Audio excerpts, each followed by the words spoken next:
Hello and how's everyone doing today? Welcome to the channel. If you're new, if you're a returning viewer, and God love you back, and welcome to another episode of Star Trek Resurgence. In the last episode, we were trying to figure out why the shuttlecraft was having issues.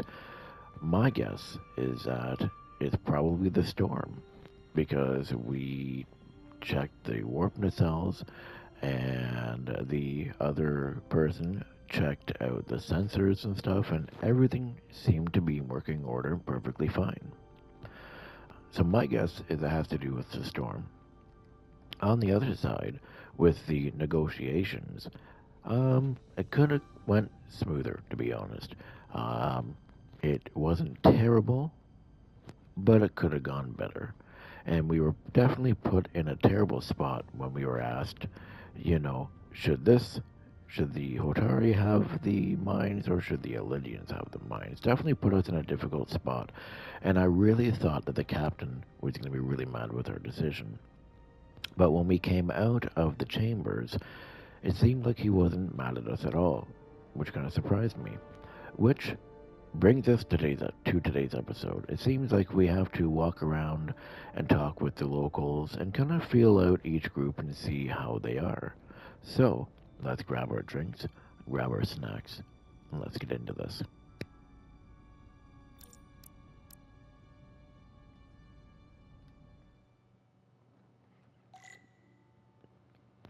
Okay, speak with members of the faction. Okay. Okay, so what is this first? Approach or appreciate water. Soothing. Although the water textures could be a little bit better. Okay, so let's talk to these guys here. Commander, I'm glad you've chosen to side with the Hotari. I knew the Federation would see through the Elydians' baseless claims and protect the interests of my people. To be honest, I'm not really on either side. I didn't have a choice. I was put on the spot. To be clear, I'm not on either side of this conflict. Our only interest is peace. I will keep that in mind. I assume you were there the day the mines were seized from the Elydians. Not seized. Reclaimed. And restored to their rightful owners. Yes, I was there. We had to be decisive. Before the Elydians could even realize their worst nightmare was upon them. Were you armed? Were the Hotari miners armed during the revolt? I'm just trying to understand how it happened. If by that you mean armed with centuries of abuse and exploitation at the hands of the Elydians, then yes. Which doesn't really answer my question. We had them vastly overwhelmed from the start. They respect one thing above all else, and that is force. The greater the force, the more certain the outcome. Any talk of making peace is just that, and worth little without the strength to secure it. Which makes me wonder about your ship, the Resolute. Undoubtedly the Federation's finest warship. Ready to contend with anything the Elydians might have in store. Yeah, it's a science vessel. Maybe I've misjudged it. It wasn't designed as a warship. More for scientific research and exploration. But the Federation must have ships designed for war. Technically, they're Starfleet ships representing the Federation. But yes. I see. Sidron. A pleasure meeting you, Commander. I'm sure we'll cross paths again.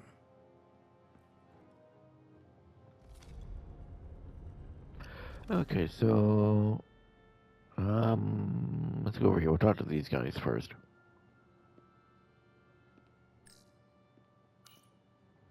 I'm probably not telling you anything you don't already know, but these negotiations rely on the Federation's neutrality, as does any hope you might have for a supply of dilithium in the future.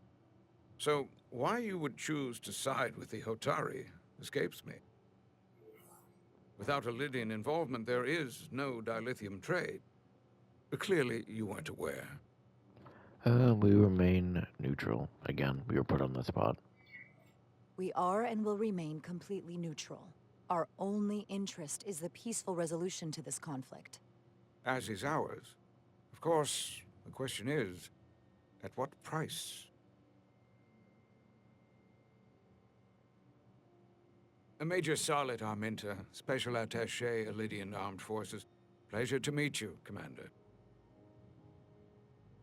I have my issues with the Hotari, but I have to give them some credit. They know how to seize an opportunity. Inciting an uprising the same day as a massive, once-in-a-lifetime ion storm. Our assumption was that this storm was just an anomaly. Yes, a very convenient anomaly. At least, that was what we were told. Of course, I wasn't there. But who am I to say otherwise? You sound skeptical. You sound skeptical. Well, the official story is that it was the storm that enabled the revolt. How else do a bunch of unarmed, unorganized miners seize control of an entire moon, much less thousands of mines? But I've talked to people who were there. They tell a different story. They say they're lucky to have escaped with their lives.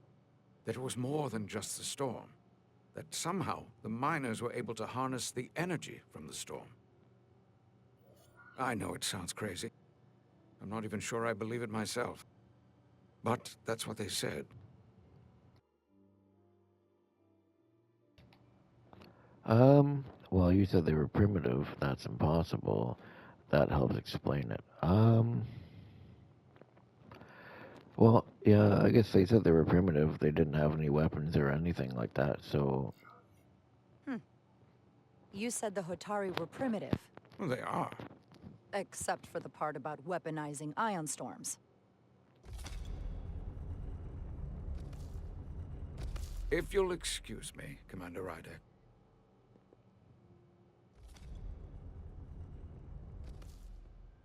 Commander, if I could have a quick word with you. Of course.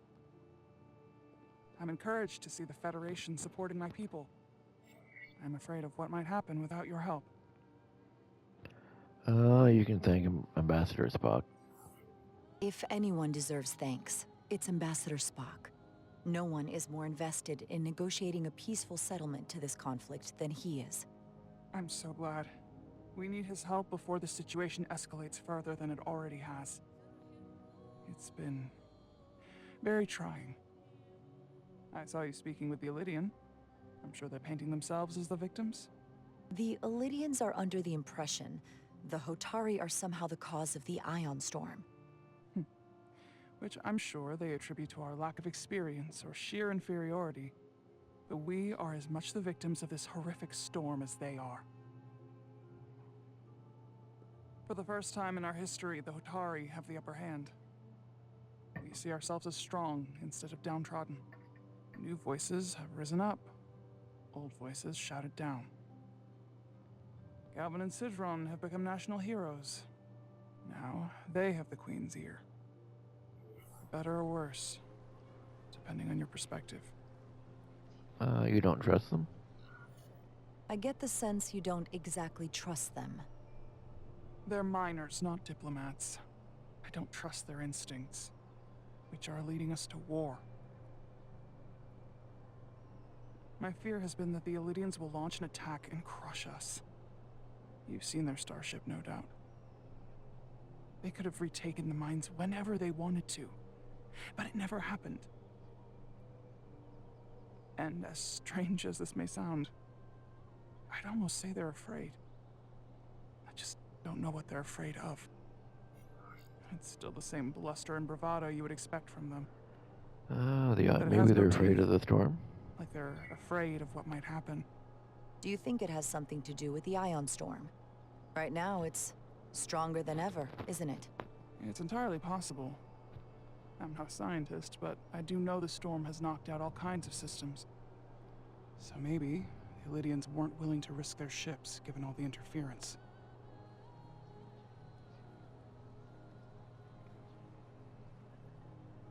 Since the day of the revolt, Galvin has seized control of the mines and restricted all access. No one's allowed without his personal authorization. And they've taken over a section of the palace with just as much secrecy and security. I'm told it could be something they brought back from the mines. I've made inquiries, but everyone pretends it doesn't exist. I strongly suspect they're hiding something. Are you sure? Are you sure of this? It's been the talk of the palace since the day of the revolt.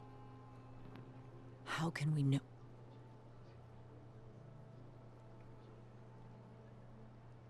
I'd better see what's happening. Do you think you can find out what they're hiding? I need to see proof of something before I can make my case to the Federation.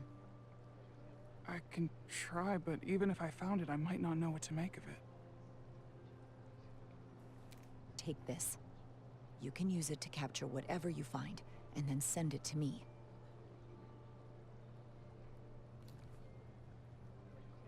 Thank you. I will let you know what I find. And I look forward to our meeting again.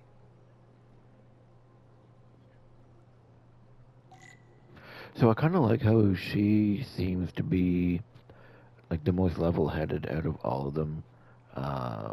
She seems that like, yes, she's happy they have the upper hand, but also the other side, like she said, oh, they seem kind of scared too. They didn't do anything, So she seems, in between, which I kind of like that. Okay, so I guess we have to talk to more people, but I don't know where to go now. Do I go down this way? Nope. Wait, what do I do? How do I find out what I'm doing? Oh, I guess I gotta go here.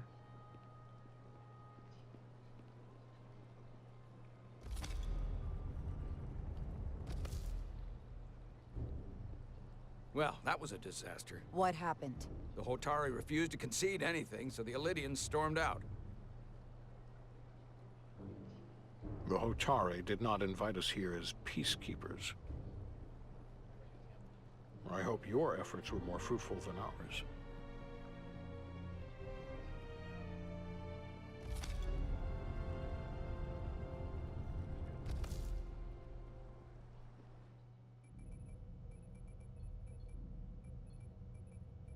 Gravitational harmonics failing to resolve. Warp bubble stability degrading. Increase output to maximum. Increasing warp output to maximum. It's happening again.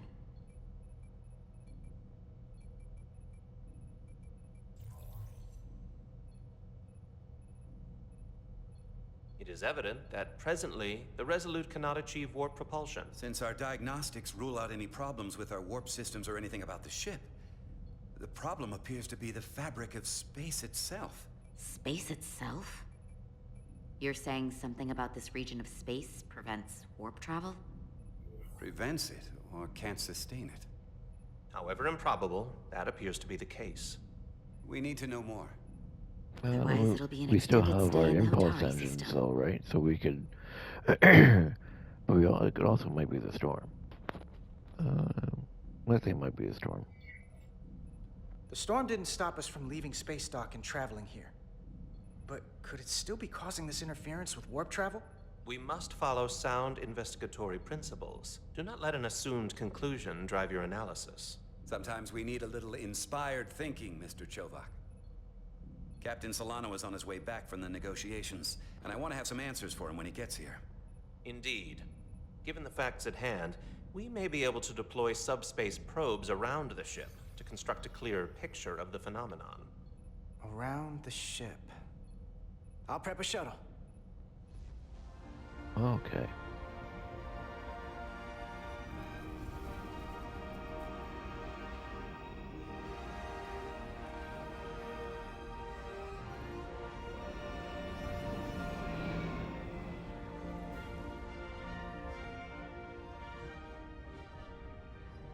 I'm setting up a waypoint at a distance roughly corresponding to the edge of our warp field. When we get there, I'll deploy the first probe.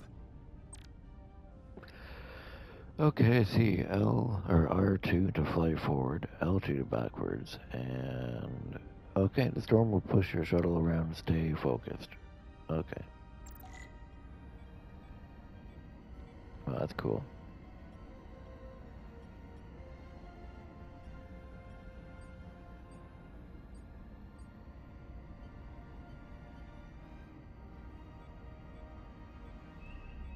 Commander Westbrook, the Resolute systems are calibrated to receive the probe's readings. We are standing by to reproduce the warp field collapse after the first probe is deployed. Thank you, Mr. Chovak. We'll be in position shortly. And, Mr. Diaz, do take care in piloting the shuttlecraft. Now is not the time to indulge in the human penchant for joyriding. Chovak probably isn't such a fun guy to work for, huh? I don't take it personally. I just don't take it personally. At least I try not to. That's a very mature answer. Shows a positive attitude on your part. Remind me of it when I start complaining to you about the ship's new first officer.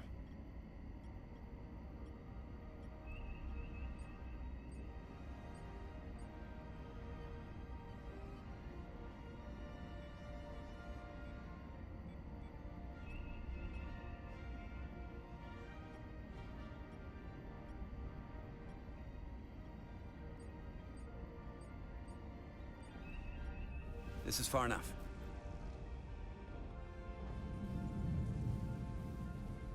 Transporting the first probe into position.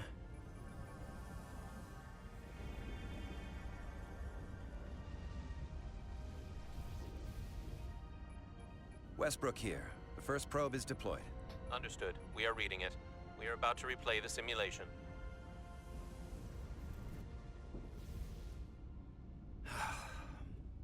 Problem?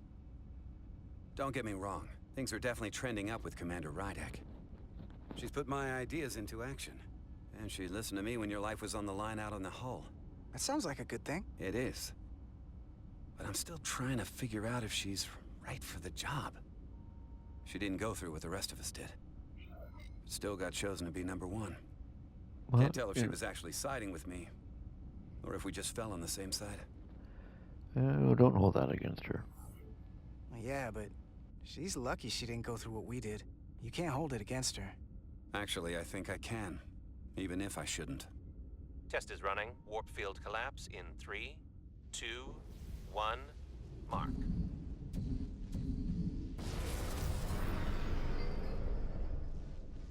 Whoa! All right, that is definitely a problem with the fabric of space. We need to get another probe out there.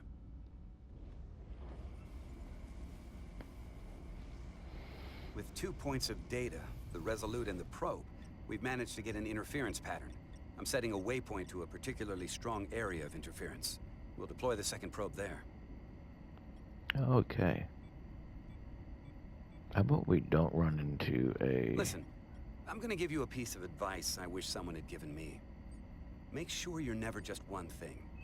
And don't get so focused on what's in front of your face that you lose sight of the big picture. Before Rydek showed up, the captain pulled me into his ready room and told me he didn't think I had the people skills to be first officer. What a load of crap. I mean, if he'd said that about Chovak, sure. Thanks for the advice. I appreciate the advice, Commander.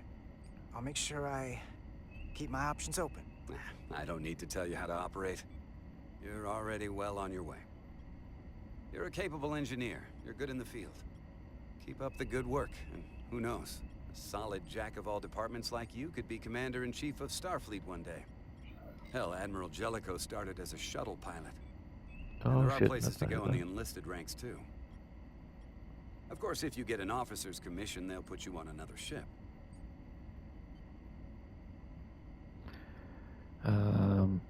Commander Jellicoe was kind of an asshole. I don't know if anybody's watched the Next Generation or not, but he was kind of an ass. Not a bad idea. I'm happy where I am. I'm happy where I am. I don't know. I'm pretty happy where I am. You must be a glutton for punishment. Lieutenant Commander Chovak has been known to take decades to warm up to people.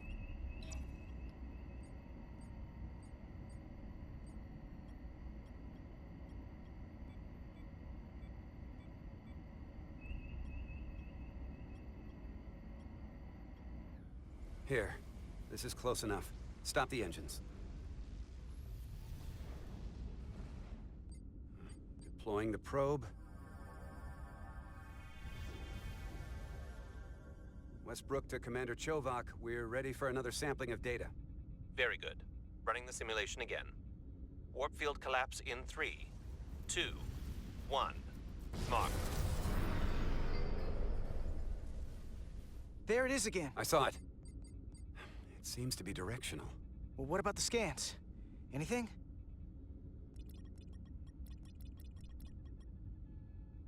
Here's the readings in relation to our local space. We've got the Resolute, Otari Prime, and the probes. All this interference is overloading the sensor buffers. We're gonna have to triangulate the sensors manually. Okay, oh,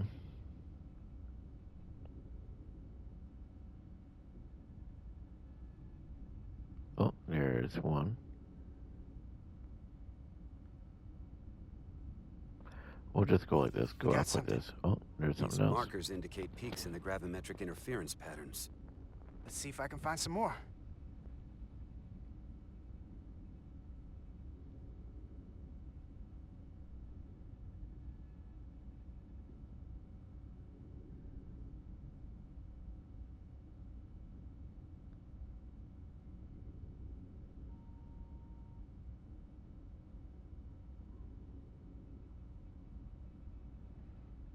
Really?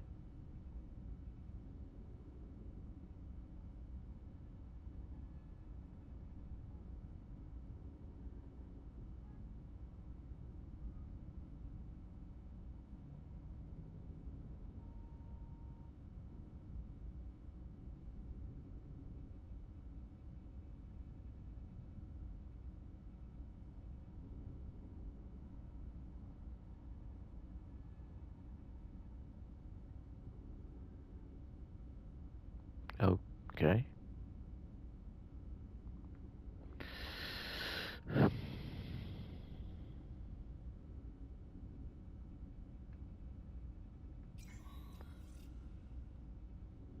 Hold up.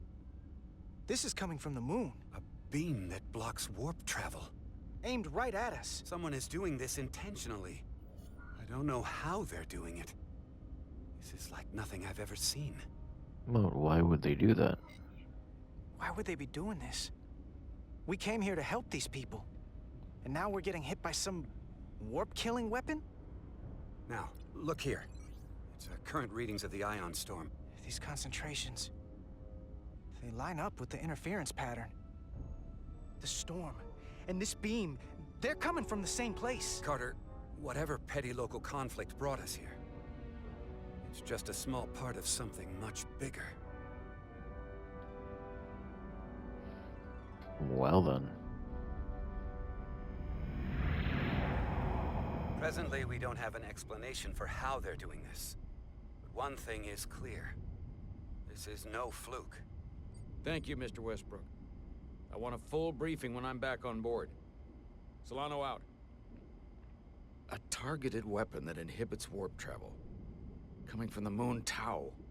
That would explain the difficulties my shuttle encountered. More importantly, the tenor of the Hotari during the negotiations. And here I thought the Elidians would be the problem. Coming to peace talks in a warship. This wasn't supposed to be so complicated. We're the ones in trouble. The Elidians knew something was off. What are the Hotari up to? I don't know why the Hotari wanted us here, but it wasn't to negotiate. Clearly, peace is not their intention. Then what is? Why go through this charade? Tylus, the Hotari representative, said she thought they found something in the mines. Galvin and Sidron brought it back to the palace, but they're keeping it under tight security. She's going to investigate it. I gave her my tricorder. I expect she'll contact us soon. You found an ally. Why would Tylus help us? Go behind her people's back? It's a fair question, considering. Because she trusts me, I guess. Out of all of them, she's the one who seemed to genuinely appreciate that the Federation was involved. She believes in us, and I think we can believe in her. That may be true. She's certainly more likely to help than the other Hotari we've met. That raises another question. Specifically, what do the other Hotari have to gain in bringing us here, only to make this hostile maneuver against us? There must be some motivation. Unless they changed their minds between when they asked and when we got here. Well, perhaps they want to learn more about us. Sidron was very curious when we spoke outside the Queen's chamber. He wanted to know all about us, our ship, the Federation. He wasn't giving any answers. He was looking for them. Well, I'm sure you didn't tell him too much. I don't think the Illidians know what's really down on that moon either. Major Arminta said the revolt defied explanation. That the Hotari miners somehow harnessed the energy of the storm. Harness the energy of the storm? Doing that is beyond even our capabilities. So is a weapon that disrupts warp travel. There have been civilizations and entities, both past and present, far more technologically advanced than the Federation. The Illidians and Hotari don't fall into that category. But that is all the more reason to investigate further. Commander Rydek, sorry to interrupt. We've received an urgent call from Hotari. The Queen's advisor, Tylus, has asked to speak with you. Put her through.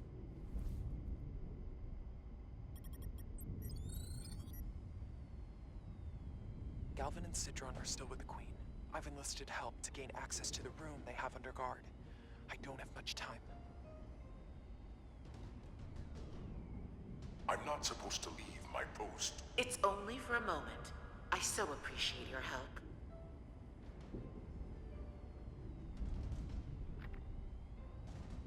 I found something. I'm sending you a scan.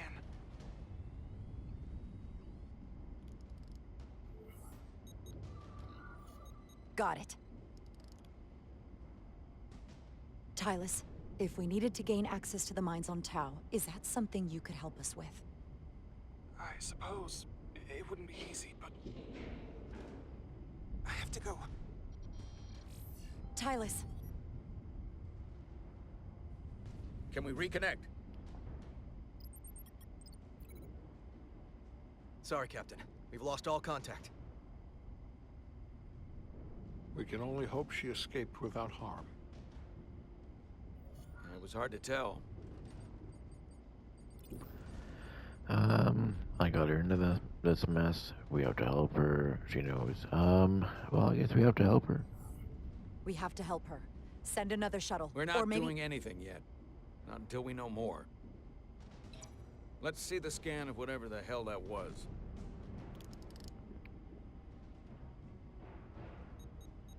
Tylus suspects this came from the mines on Tau. It appears to be of ancient origin, but the markings are unfamiliar. Looks like some computer. We can run a full analysis when we get back to the Resolute. But if this came from the mines, then it might be the key to how they got the upper hand against the Illidians. Then we have to go into the mines. The Federation would not allow that. We were, after all, sent here to be a neutral party in a peace negotiation. However, we could demonstrate that the Hotari have acted in bad faith, which would enable us to investigate the mines on Tau with full justification. But of course, we would need conclusive proof before taking action. Otherwise, it could put us in a difficult position. He's got a point.